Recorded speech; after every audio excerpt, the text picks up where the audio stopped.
We got to talk about college football here on the Unafraid Show. And college football schedules are still bad. And the new poster boy for it, unfortunately, is Indiana's Curt Cignetti. I hate it with the power of 1,000 suns. We got to talk about that. We got to talk about Ryan Day and the Ohio State Buckeyes. They lost both coordinators. I talked about how that presents issues for 2025, 2026. Their fans called me out, and I'm responding to them today. Deion Sanders, he is tired of not being able to recruit running backs and wants some more production out of that position. And he went to a Hall of Famer with Marshall Faulk. We got to talk about that. Bill Belichick has hired his sons to work for him at North Carolina. Nepotism is real, right? Y'all didn't like it when Bronny did it. And Tommy Tuberville is taking credit for Patrick Mahomes going to Texas Tech, and Donald Trump's involved with this as well. You guys, we got so much to talk about here on the show. Make sure you like, subscribe, get notifications, and tell a friend about the show. Let's get to it.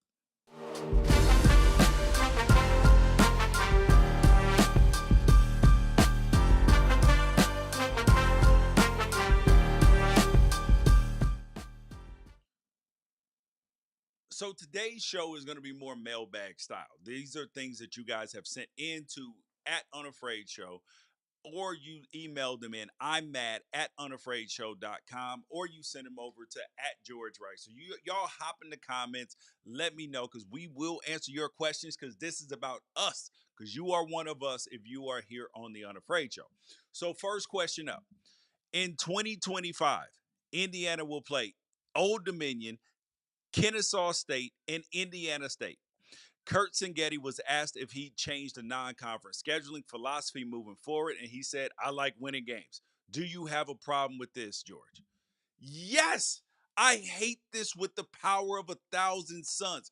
And Curt Cignetti, a man who's not afraid of anything, and we're ready to tussle with the big bad wolves. This is what you're okay with? And no, I was not okay with what Ohio State did this season in their non conference, or Michigan's last year, because the last two national champions, their non conference schedules have been trash. It has been embarrassingly bad.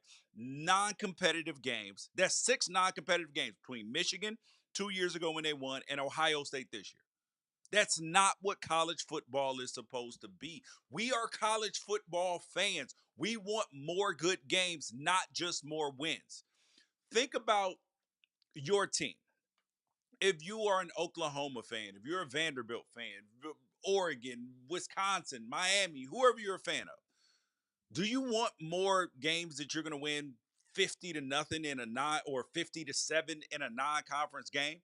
Or would you rather play a competitive game and, oh my God, possibly lose?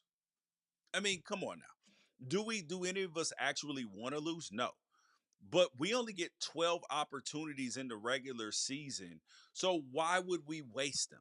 And I have never understood why that would be the thought process. It is weak as hell. And Curt Cignetti, a guy that I have rooted for, a guy that I think is doing a fantastic job. I like the risks that he took in his career leaving Alabama. So why would you not put that same risk in the schedule? Yes, I'm in favor of playing FCS games. One, one. And then you should play two Power Five non-conference games, and then your conference schedule if you were in the Big Ten. Come on now. Like, this is going to be the first order of business when we get a commissioner in college football, because this cannot be. And he also mentioned that eventually that they have Notre Dame and that he sees no change on the horizon. Well, let's look at who Indiana plays over the next few years. I told you their 2025 non-conference schedule. 2026, Colorado State and UConn so far. That's not terrible with Colorado State, but you better find another game that's better than Colorado State. 27, Virginia, Indiana State, and UMass. 28, Eastern Michigan and Virginia. 29, Ball State and Western Kentucky. Yeah, here comes that Notre Dame game in 2030. 2030, and then 2031. What are we doing? I'm going to take a Kyle Shanahan line. We don't even know if we'll be alive in 2030. This is embarrassing. This is bad for the sport, and I'm highlighting it through Curt Cignetti. However, he's not the only coach that's done it. We've talked about Lincoln Riley, where they talked about scheduling for a national championship and getting Notre Dame potentially off the schedule. Like, this goes against the spirit of college football. This goes against all the things that made us fall in love with college football. And in fact, this is actually in alignment with all the things that we hate. Because if we are upset with amateurism and we're upset, and mind you, when I say we, I'm not talking about me. If the people are upset about amateurism, they're upset about the pageantry and the regionality of college football being lost. Why would you be okay with the schedules not reflecting like the value of your time and the value of your fandom? I don't get it, and I will never understand how people co-sign. And I understand that there's an element of your silos, right? That I may protect Oregon a little bit more than somebody else, even though I will speak the truth about Oregon more than anybody else will. If you're an Ohio State fan, you're going to be protective of Ohio State. Michigan, protective of Michigan. You're a Bama fan, you're going to be protective of Bama. But that does not mean that you should co-sign BS. That you should be co-signing stuff that is actually doesn't feel good in your core. Like, if Nick Saban or any other coach has to ask fans, yo, the student section, hey, can y'all stop leaving early? Well, maybe don't schedule the damn Citadel, and we won't leave early, and give us 3 of those games per year. Just saying. Because people spend a lot of hard-earned money, time, and energy for 12 opportunities, and they should be rewarded with that. There's no difference in that and people buying tickets to NBA games to find that the superstars are load managing. There's no difference. It's the exact same experience. It is load managing for college football, and I hate it. All right, next thing up. Next question from you guys. I got a few comments on my video about Ryan Day losing both coordinators, losing Chip Kelly, losing Jim Knowles, and how that would impact the future, the immediate future, not the long term future of Ohio State football, because Ohio State, you don't rebuild, you reload. But the history says is that if you win a national championship, then it actually costs the team that wins a chance to repeat. And that's not that, and that's going to cost Ohio State in 2025. But the reality is this is that when you lose coordinators like Georgia has, you lose coordinators like Dabo Sweeney did when he lost both co-coordinators. You you are going to suffer some sort of letdown because these dudes are clearly elite at what they do at a national championship level. Then you got to get somebody else in to implement their system and then get it to work. And it's not just an overnight thing. So here are some of the comments that I got though. Ohio State don't have dips. Yes, they do. You're trying to compare an Ohio State dip with somebody else's dip, like a dip at Kansas State. No, an Ohio State dip is a 9-3 regular season, or even, dare I say, a 10-2 regular season like you had this year. Except the difference is you don't have the best roster in college football, the best defense in college football, and some of the best offensive players out of the transfer portal, and a generational player at wide receiver. That's the difference. Is that Ohio State doesn't have dips like everybody else. Their dips just look a little bit different. Next quote you guys put in the comments. Oh, this is coming from a guy who has an Oregon Ducks helmet on the shelf. Fake news. Dumb, dumb, dumb. Buckeyes will be just fine. Yes, there's an Oregon Duck helmet back there. But there's also a cloak of truth. The girdle of truth is upon me because this is college football and we love it here. So no, there will not be any bias. And there's a difference between the Buckeyes being fine because you just won a national championship. If you lose to Michigan next year and don't win the national championship, oh, is that fine to you? No, it's not fine to Ohio State fans. So don't sit up here and tell me that it is. Oh, this guy's delusional. That's another one. Stop it. Because there has been one repeat champion per decade for the last 4 decades. Ohio State has never repeated, ever. And this year, they lost their offensive coordinator, defensive coordinator, quarterback, both 1,000-yard running backs, one of their 1,000-yard receivers, and their leading receiver at tight end, four of their best offensive linemen, and they have 8 defenders that are likely going to be on NFL rosters next year. Yeah, but there won't be a dip though. Come on, man.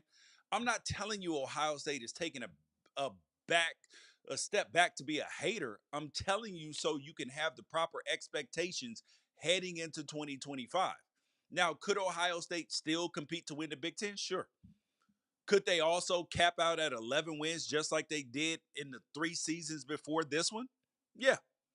But if you think that hiring Matt Patricia is going to be the key to one of the greatest runs in Ohio State football history, don't let me keep you from your delusion, people. Just saying. All right, and you guys hop in the comments here on the Unafraid Show.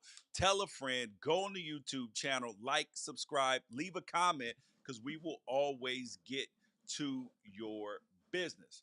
All right, next thing up. Next thing up.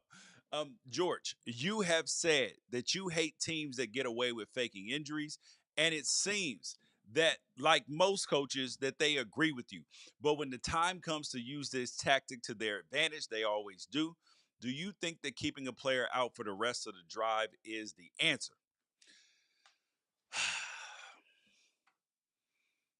I don't believe that keeping a guy out for the rest of the drive is the answer, because sometimes you do get an injury, and it's a legitimate one. But anytime that you look to the sideline and then fall on the ground, no, no, no. I am going to go with the SEC plan. Find the coach, 50,000, then 100,000, then the coordinators. If you find them enough, I guarantee you they will stop. And then that's when you had South Carolina head coach Shane Beamer.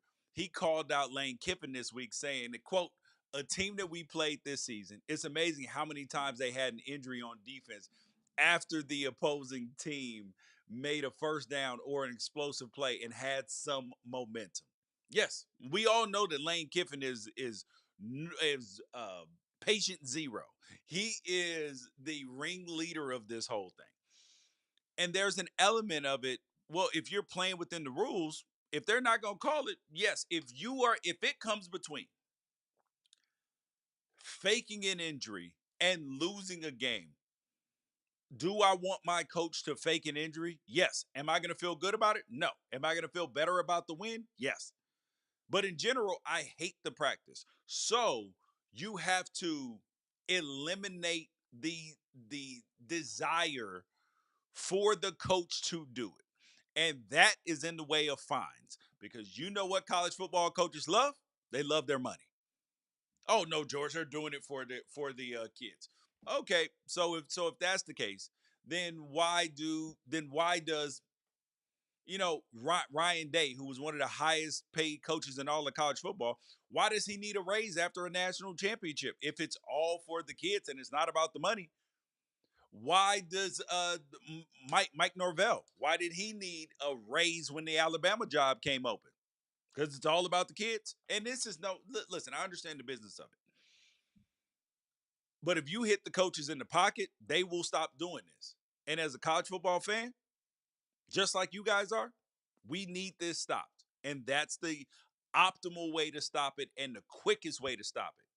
You find them enough? Oh yeah, yeah. Because as a person who's been fined, when I was in the NFL, there is nothing worse than seeing a $5,000 or $10,000 fine come out of your check. I don't care if your check is, because I had a $5,000 or $10,000 fine come out of like $150,000 check. Yes, I noticed. Yes, I noticed. Come on, man. All right, third question up from you guys. Alabama has started stacking the staff with former players that all won under Saban, and now there are new rules about team accountability for one person being late and no team jury. Will these tactics work, or is it desperation? Okay, so here's the context for this, right? Is that offensive lineman Rock Montgomery to the Bama standard. This is what he talked about. He said, you can't be late to workouts no more. No more jewelry, no more necklaces, none of that. It's not a fashion show, it's football. First of all, you shouldn't be wearing jewelry to workouts, no way. So we shouldn't even have to have this discussion. But just the fact that he said you can't be late to workouts no more. I definitely do not believe that you were allowed to be late for workouts when you were under Nick Saban. Hell would be to pay. So that says that Kalen DeBoer he let things get a little too loosey goosey. And so now the reeling in of it, that is going to be tough. That is going to be tough. And they said their strength and conditioning coach Dave Bilal, he said he's not going to be playing that ish. Excuse my language, but he's just not. If somebody's late, we had a few people late. I'm not going to throw anybody under the bus. If somebody came late to workouts, everybody got 15 up downs on Bilal's whistle. And then whoever late got to push a plate and do their workout, 15 up downs like no jury, no nothing. See, here's the thing. I don't believe that you need rules like this to have the type of success that you want to have in college football. However, though, it is important that there is accountability from the players because the players policing themselves is actually significantly more important than the coaches policing the players.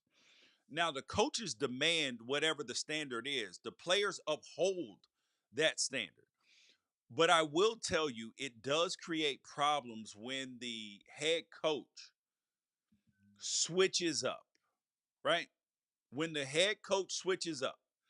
And there was also people that said around there that it's a lot of that stuff that happened last year, but we ain't won a national championship since 2020. So it's like, what the hell are we doing? That's not Bama football. So this reminded me of Jack Del Rio when I was in with the Jacksonville Jaguars. So we went to the playoffs one year because we were bad when he first got there. Things went well. Everybody's excited. There's a standard, everything. So we come back from the offseason. Jack Del Rio has put ping pong tables in the locker room. They redid our lockers. We got power outlets in there so we can charge our phones. And I know I'm dating myself because that's just common practice everywhere now. But they had put power in our lockers so you could play music, you can do anything, you can play ping pong, all of this stuff. So we go on a 2-game losing streak. Jack's not happy with the way that the team is looking. He shuts the damn power off. Dude shuts the power off to the locker. So you can't charge your phone. You can't do anything that you want to do on your phone. And he took the ping pong tables out of the locker room. Like we are little kids and we got put on punishment. And these are the types of things that cause problems. And I've told the Jack Del Rio story with Mike Peterson, where Mike Peterson, where he decided that he was just going to just point out everybody's mistakes and then softball it with Big John. There's a story on that, a hilarious story about how Jack Del Rio was getting ready to get in a fight with Mike Peterson, who actually coaches for the Florida Gators right now, about Jack being inconsistent on how he handled things as a coach. I'm just saying. That's never going to go over well with players at all. If you are inconsistent and then you're switching up, it don't work. Next one up. So Bill Belichick, the dude has hired both of his sons at North Carolina.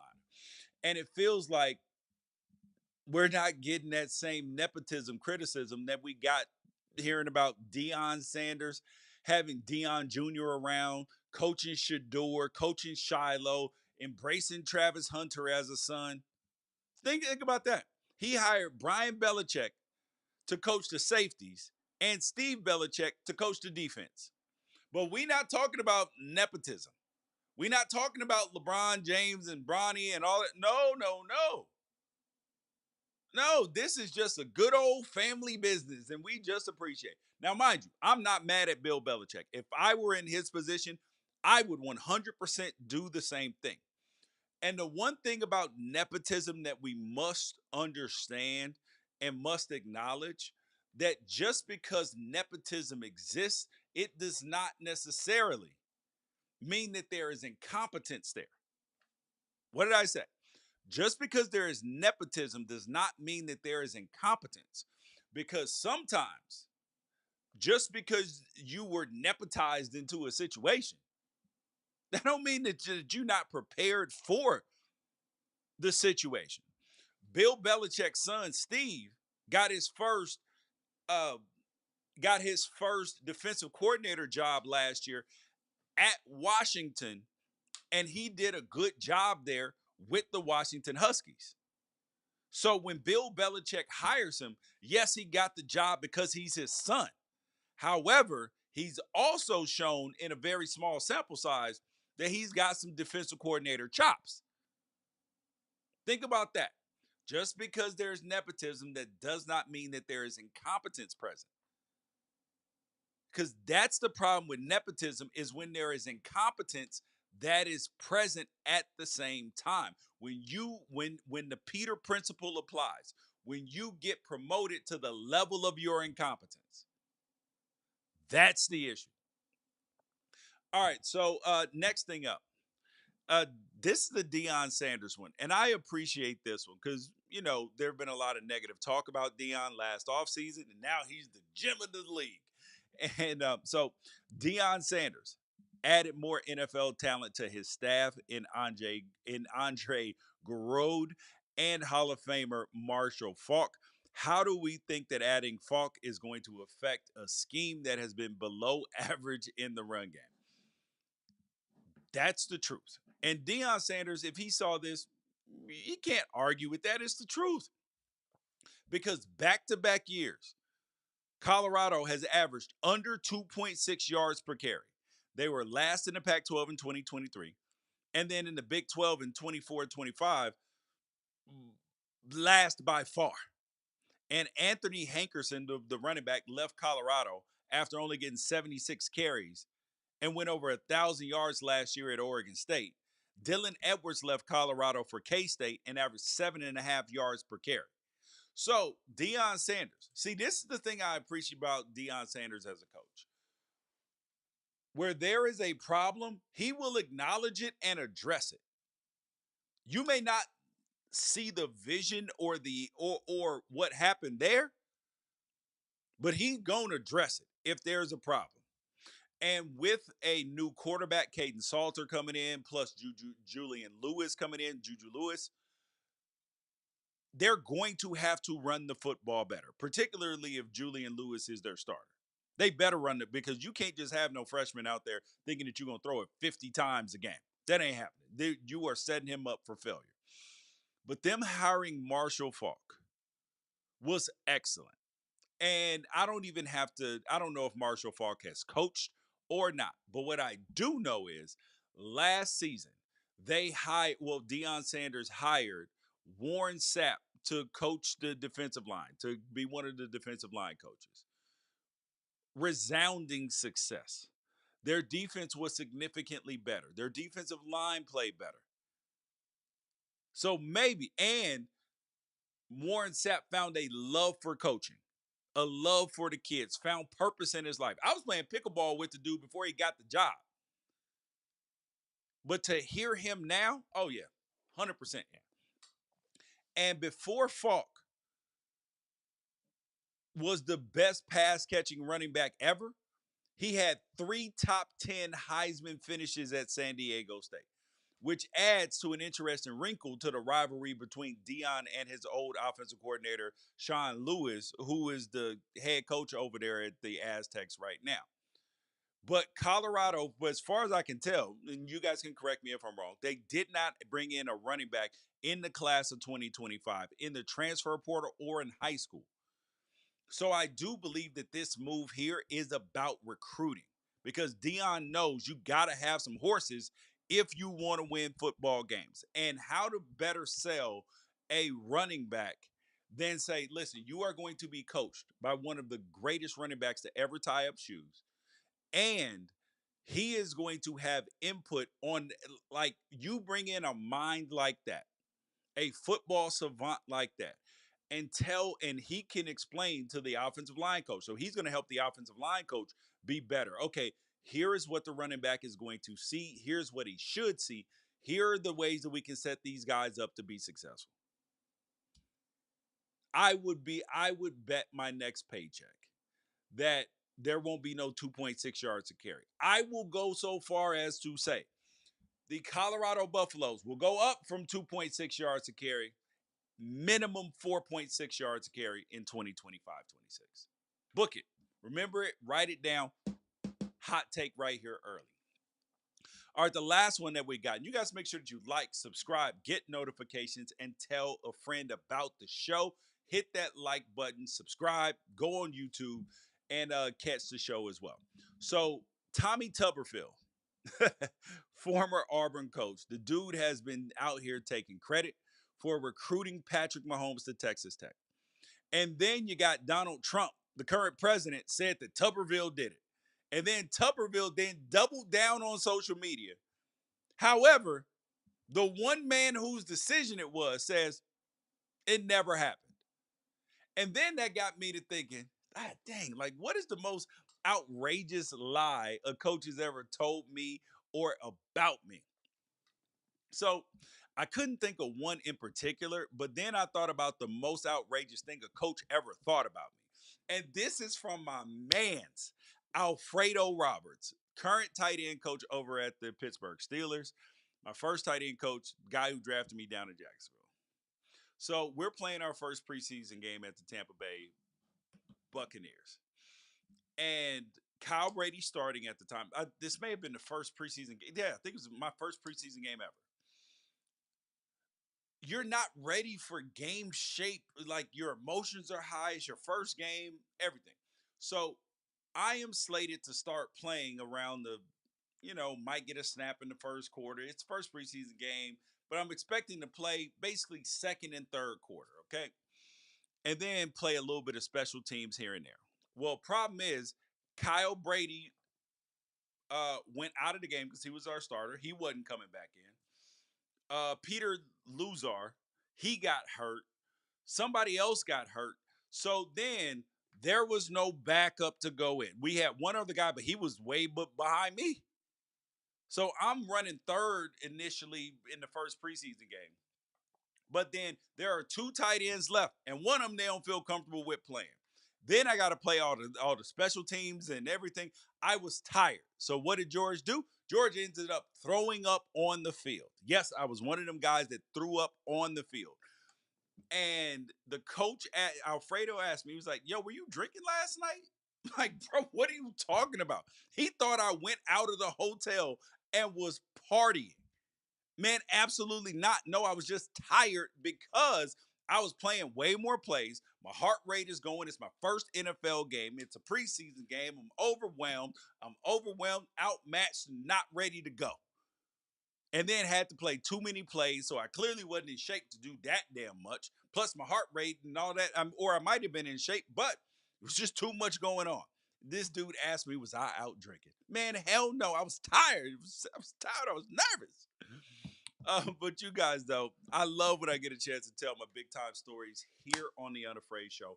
Make sure that you like, subscribe, get notifications, tell a friend about the show, and then, of course, most importantly, share. Come back tomorrow when we got a whole bunch of topics. And peace out. Catch you guys tomorrow.